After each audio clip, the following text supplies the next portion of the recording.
All right. Hello and welcome, everyone. I'm Franz Pear with Skyline and the National Cyber League. Today, we've got a great campfire story for all of you.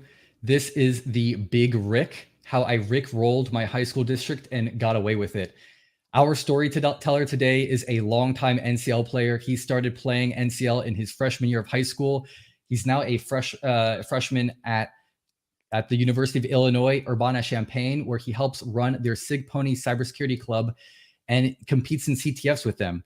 He's also spoken at DEF CON 30 this past year. And so I'd like to introduce Minh Duong. Min is one of the most talented people I've ever met, and I was actually fortunate enough to go and see his talk at DEF CON this year. And so we are really excited to have him speak and share his story of how he got into security and how he was able to rickroll his high school.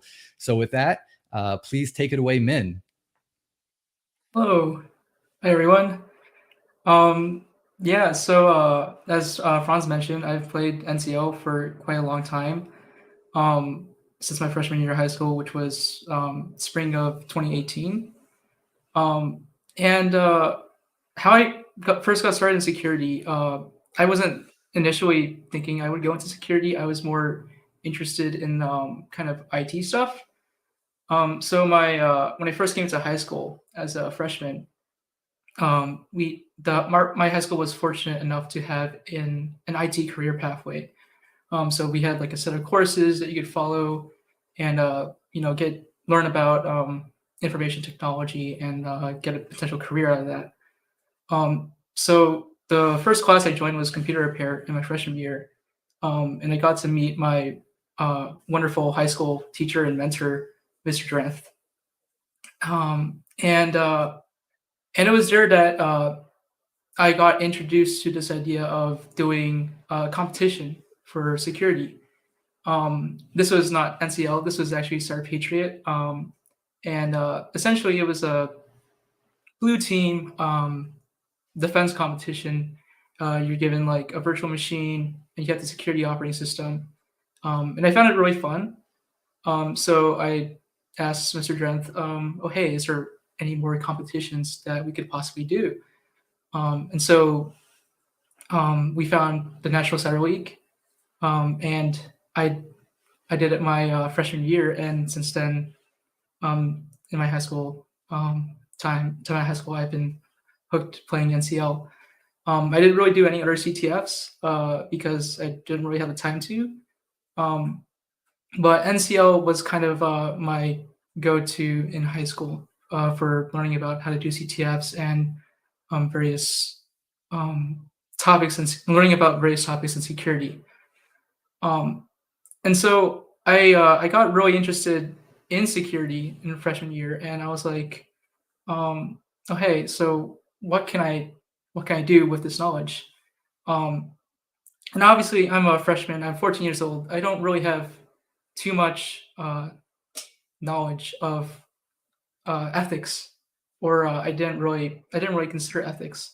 So I kind of just started scanning my school network, and you can see here, this is a closet in my school's high school's computer classroom, and me and some friends, we kind of took this closet and we refurbished it into this kind of hacking room. And we had a computer running Windows, a computer running Linux, and we were just kind of screwing around on the network because we had direct Ethernet access to our school's network, and so we decided to like scan everything. We scanned the entire school network, and we found a lot of different things on the network that were exposed, and the district didn't really have proper access control to prevent anyone on the network from connecting to these devices. So it was kind of fun. We mainly just looked for like random web servers, and we found like some random things like IP phones and printers. And then the craziest thing we found on these networks were the security cameras. So like when I first found this, I kind of jumped out of my seat, and I was actually doing this for my iPad. I like had like the Nmap scan results, the Angry IP scan results kind of downloaded, and I was just like going through them, entering IPs into my Safari address bar, and I found just a video feed one time of the cameras, and I was very shocked that this was something that could have been done very easily, and I was like new to all this. Like I had not a lot of knowledge about what I was doing. So this is kind of like the big push that got me really interested in security and finding flaws in various systems. Uh, so I started looking more deeper into network, without telling anyone because I was like, what more can I find? And obviously, this is a very bad thing to do. Don't do this. But I found like a lot more things that were exposed. And one of those things was this thing called the Avada system. So these little blue boxes are connected to the projectors in our high school, and they kind of have direct access to control the projectors via a serial connection, and they can also receive commands over the network. And so the reason like you attach these to your projectors is so that way, let's say morning announcements is about to start. I don't want to have every teacher manually switch their projector input to show morning announcements. So instead, I have this box send a command to turn the projector on, and then switch it to the morning announcements feed. And then that way, everyone is viewing the morning announcements at the same time, no hassle. And so here's like the control interface, which is basically a website for that device. And you can see you can change what's currently being displayed, the volume, and like other things like that. And like again, this is all just kind of on the network, and all I just had to do was run a single network scan that kind of found all these devices. And so like at the time I didn't really know how to do anything else. Like I wasn't really familiar with Linux. All I knew was that, oh hey, there's a website at this IP address. Let me just connect to it and see what's there. And so I found a lot of things this way. And default credentials worked on a lot of things that were password protected. So like these Avada players, they were running default passwords. So I just looked at the manual and found the default password and logged in. And like here's an example of like a feed that would be displayed in the hallways. So we've got like it's like a carousel. It displays the weather, the some announcements at the bottom you can see, and in the date and time. And so freshman year, I just found all this. I kind of like disregarded it because I thought it was like cool. I could change. I messed around with some of my classes. Like I would sometimes just change the input, and my teacher would be like, "Well, what happened?" But beyond that, I didn't really think too much of it, and so I kind of just moved on to other things. And eventually, the district did find out like, oh hey, we have problems in our network, and they fixed them. So they fixed like the security cameras. We couldn't access them anymore. And overall, it was a pretty wild time in my freshman year. And then as I move on to my sophomore and junior years, I learned a lot more about security. So sophomore year, I took cybersecurity, intro to cybersecurity, and part of the class is taking the CompTIA Security Plus exam. So I had to study for that. I had to earn the certification, and now I'm a little bit more familiar with like some of the terms and things like that. And I remember I was playing also NCL Spring 2019 that year, And I think that was the year when I first was able to like read assembly and figure out how to uh, find a flag from that, and that was kind of a big moment in for me as well. And I got better at Linux. I got better at using commands. I particularly enjoyed like log analysis because that taught me how to use like grep and sed and awk, and all these skills and command line usage kind of taught me how to use Linux way better. And so that's just kind of a side plot. Junior year is when COVID started, so kind of nothing happened then. But I did get more involved spending more time because now I'm spending all my time remote. I spent more time like just kind of looking at online resources. I got particularly interested in like wireless cracking, and I like got my own router to like crack to try to crack WPA2 and stuff like that. And then senior year rolls around. I forgot to show this earlier. This is like a holistic projector control for the entire video system. So like this is like my high school and all the classroom numbers, and you can just kind of power them on as you go.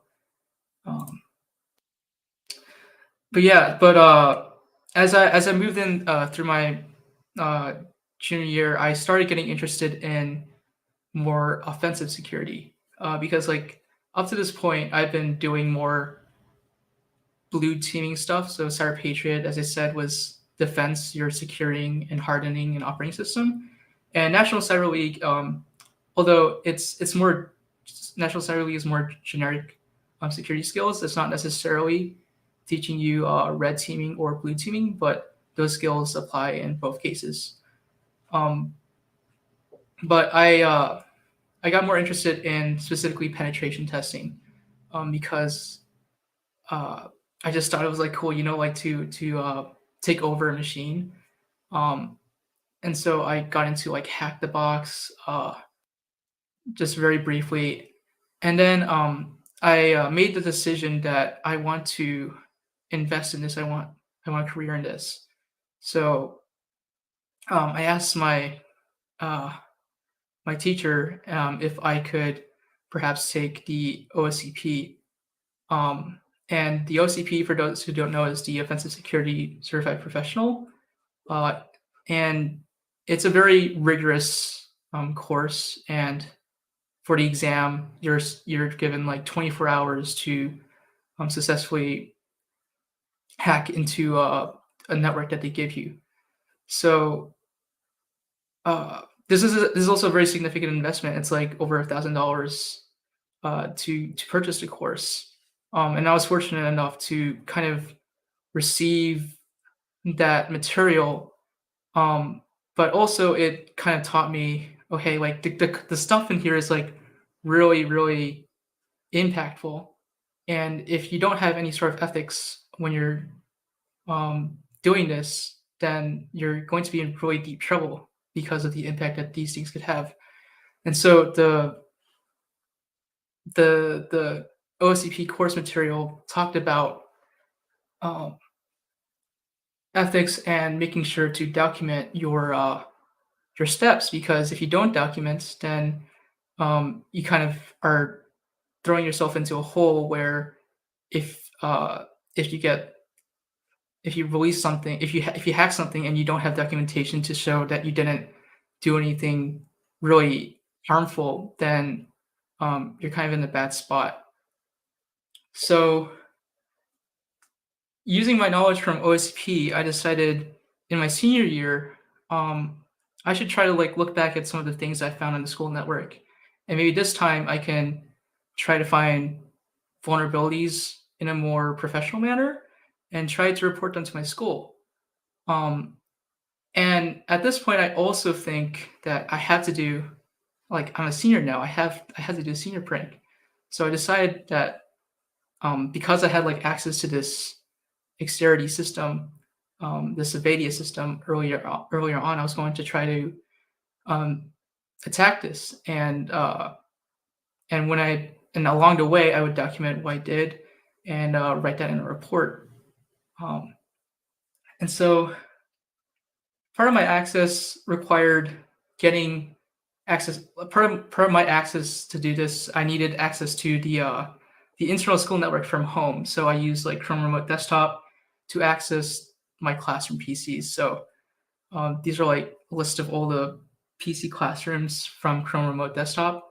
And so I could connect to these computers from home, and I could mess around on the school network from them.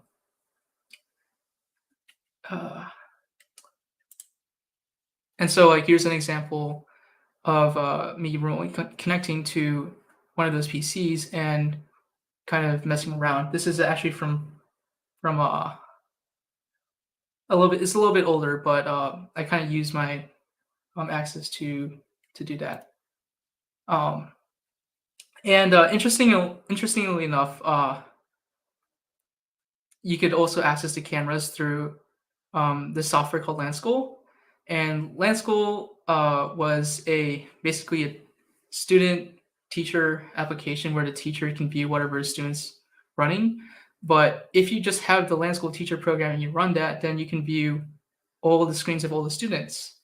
And sometimes the students would be the teachers themselves, or staff, or faculty. In this case, here's a student who is actually a security guard, and they just had cameras running on their desktop. This happened because District IT just kind of carelessly cloned a student's version, a student computer to a staff computer, or they took a student computer and just gave it to the staff. And so the staff are now kind of under those same restrictions as students are. So that was kind of what led to that that issue. We're going to skip this and okay.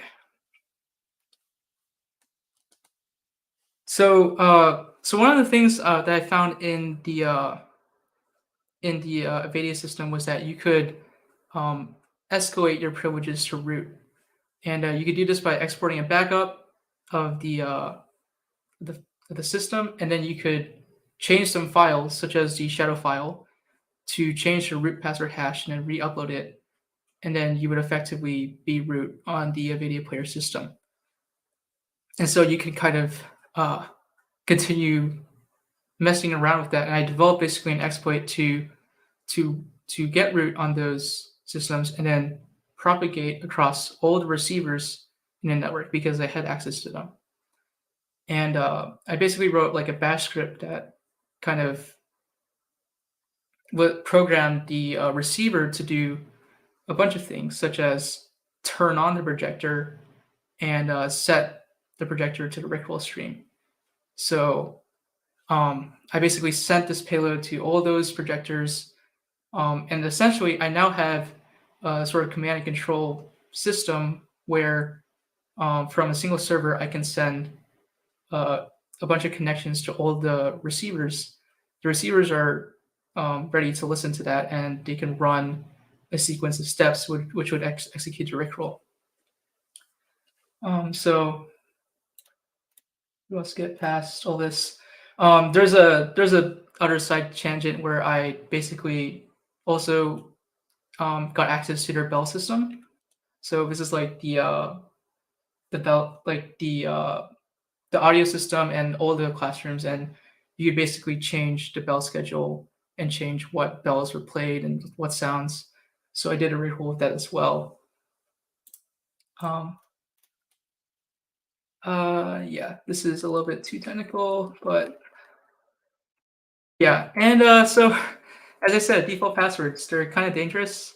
So I was able to do a lot of this just because of default passwords. Again, this isn't a very sophisticated attack, but I was just kind of, I was just kind of messing around and trying to push the limits of what I could do here. And so that's how I got access to all those bell systems and changed the bell schedule for the schools. And then here's me replacing the Rickroll for the Rickroll audio file for the bell. And we basically have the entire system in place for the Rickroll. We have access to the audio system. We have access to the projectors. And on the day of the Rickroll, I basically executed all these things at once. And then we have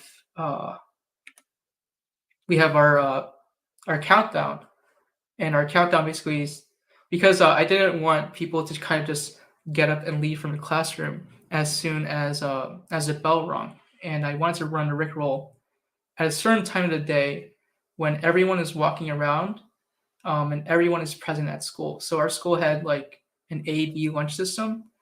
So sometimes students were walking around, sometimes students were still in class. Um, and so I picked the optimal time of day where everyone would be transitioning to their next class. But I didn't want them all to be walking around because I wanted them to see some of the videos. So I had a countdown that counted down until the end of class after like 5 minutes. And then it would display the Rickroll. So that's what the countdown timer was for. And there's some videos showing off some GIFs showing off the example of the Rickroll playing out. And it was overall successful. If you want, the YouTube video is available. I'm not sure how I could share this here, but the YouTube video is on my blog post.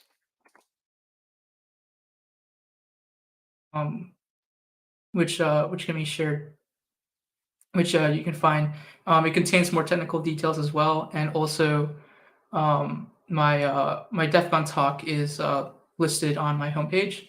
So if you want to kind of see like a similar presentation, it's a little bit more technical, you can come see that. But stepping away from the Rickroll,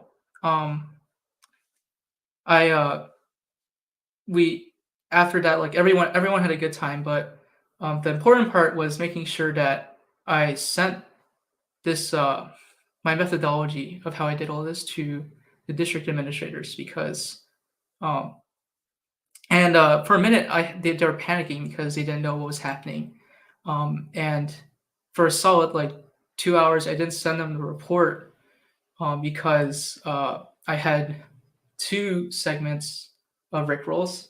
So I only sent them the report until after the second Rickroll. And they kind of were looking for me, right? I heard reports of people being asked questions about like how did you know like what was happening or things like that.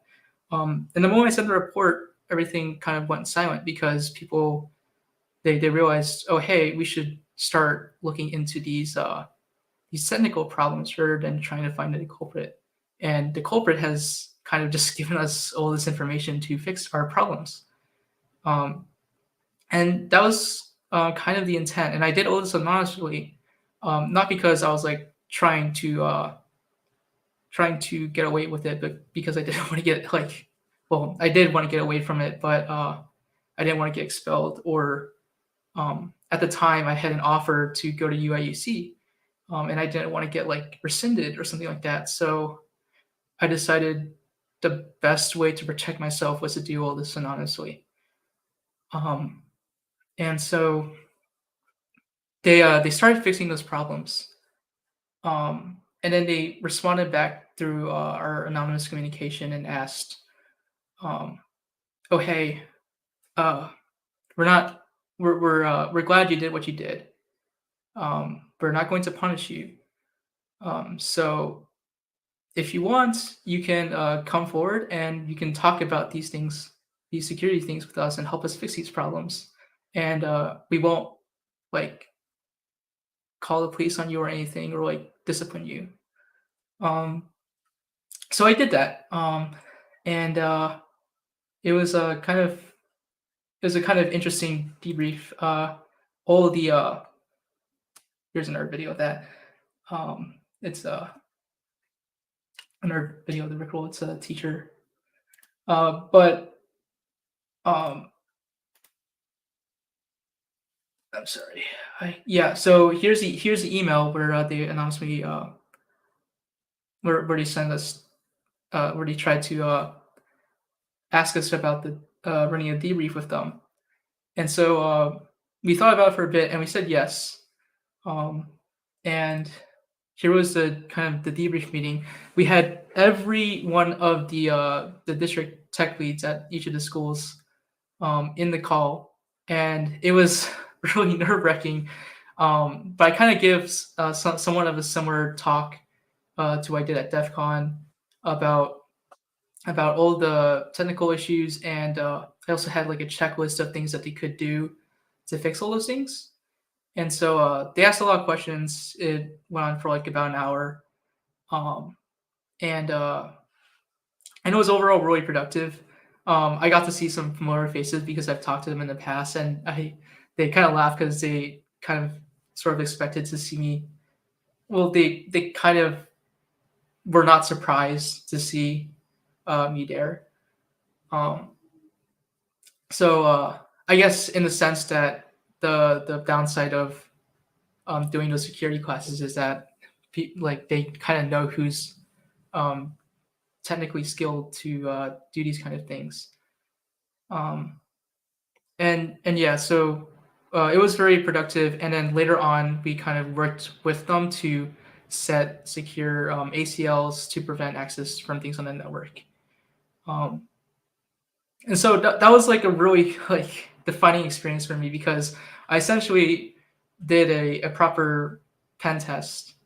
Not necessarily proper because I didn't have prior permission to do so, but I did a pen test, and then I also did some blue team work to help secure their network.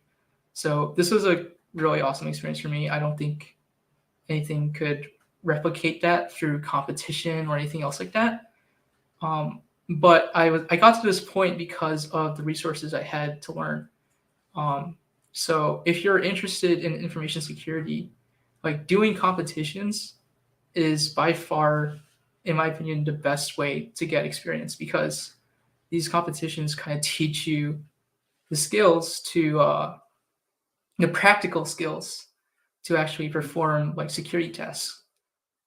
And like you can take a certification exam as well, but like you're kind of just reading from a textbook, and it doesn't feel as real as putting those skills to actual use or getting a job and looking at these things in the real world. So that was kind of my introduction to security, and that's why now I'm doing. I'm a computer science major, but I have a strong focus in security because I love doing this work, and I think it's awesome.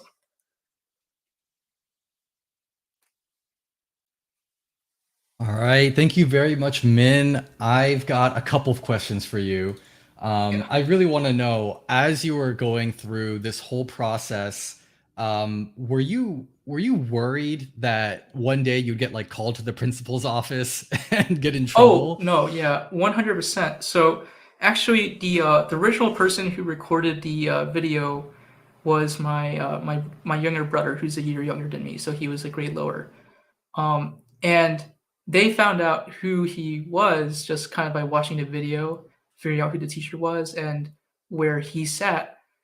So they basically called him in and they questioned him about, do you know who did this? Because you clearly started recording way in advance.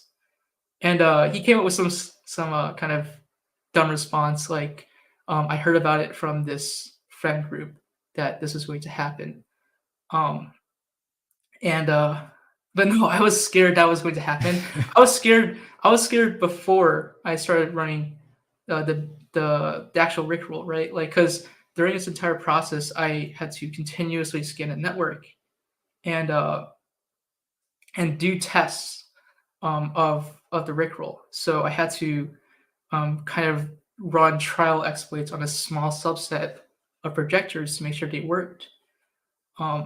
and I was concerned that my traffic was going to somehow be traced back to me.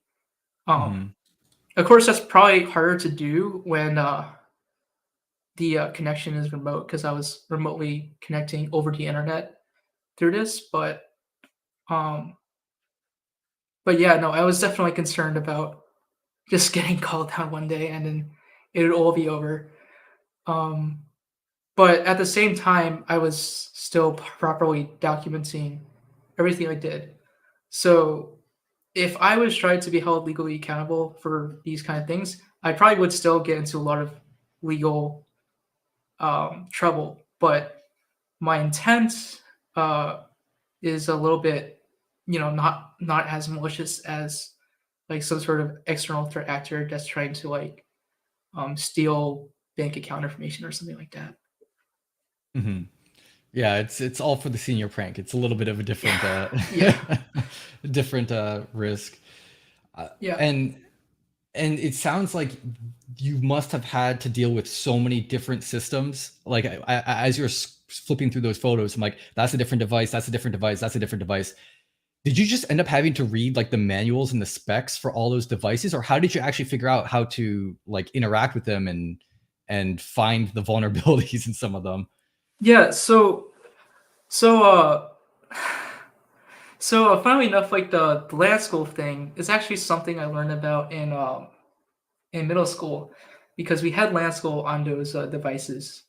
Um, and actually, I think the way I found out about it was that somebody who was actually malicious in my middle school, they found out you just run land school teacher and you could control all the student devices. And they did a lot of bad things. They like showed things that are not inappropriate on the screens, and they deleted files, and they caused a lot of ruckus. Um, and funnily enough, I kind of like helped trace down the exact laptop where it happened. Because my STEM teacher at the time, he was like, "Do you know what happened? Something really weird was up with this." And he showed like the land school teacher console, and it also shows the device name where it originates from. So um, we basically found out the name of the laptop, and we were able to trace that down. Um, and But that was some like prior knowledge I had before. With the rest of the systems on the network, yeah, they basically just looked up manuals and kind of figured out like just basically reading their options and default credentials. With the Avadia system specifically, I kind of just messed around. Like I like exported the backup, and I just saw like, oh hey, there's some sensitive stuff in here that might affect um, it might affect things. And I also found out like they were also running SSH, so I could connect via SSH and um, look at the file system that way. And I was actually trying to like reverse some of like their custom binaries, and they had like a bunch of Perl scripts to do a lot of things. And I was trying to find vulnerabilities in them, but I wasn't as like technically competent to actually do anything like that. I kind of got lucky just finding the shadow file in the backup and figuring out, oh hey, I could probably change this, and then what happens if I re-upload it back to the device? So not really just like blindly running Metasploit. You're actually having to No, yeah, investigate each no. one Like, individually and figure out how do I break into this. yeah, because the thing is, these are like devices that are made by like party companies, and they're not like common like devices. Like, I think Xterity is a brand. Now, I think now they're purchased by Vitech, but they're a brand that was based in England, of all places. And that's not to say that they're very small, but I couldn't find like any like information about like security advisories or things like that, or people like attacking these things. So a lot of my research for in terms of Xterity was just kind of my own stuff. Um, and so like they had like their own like shell prompt when you logged in via SSH, and you could like set the serial commands on off. For building the payloads, I actually set up a proxy like through Burp Suite to intercept the JSON request, so that way I could rebuild the control system to turn the projectors on or off again, because I couldn't figure out how to actually see what commands were being run on the actual device to execute serial controls. So I kind of built my batch script by intercepting those requests and replaying them in my script. Oh, that's incredible. I just find it like amazing that you're able to like compromise multiple different systems, and then you had to chain together all these exploits in order to pull off Right. your Rickroll there. So I really appreciate you coming to join us to share your story with the NCL community. Do you have any parting thoughts that you want to share with the NCL community before we drop off for today? I just want to say, just keep playing NCL, keep doing competitions. I do suggest looking beyond NCL and looking at like CTF time and other CTFs, because they're not as like well as like they don't have like as great quality control that like NCL has, because NCL is paid to they have money to kind of do all that quality control. But some of the stuff that like other universities or other CTF teams come up with are great for learning how to develop your skills as well. So and definitely try to get just more hands-on experience, because the more experience you have, the better you get at this. And um, yeah. All right. Well, thanks for joining us, Min, and thank you all for watching.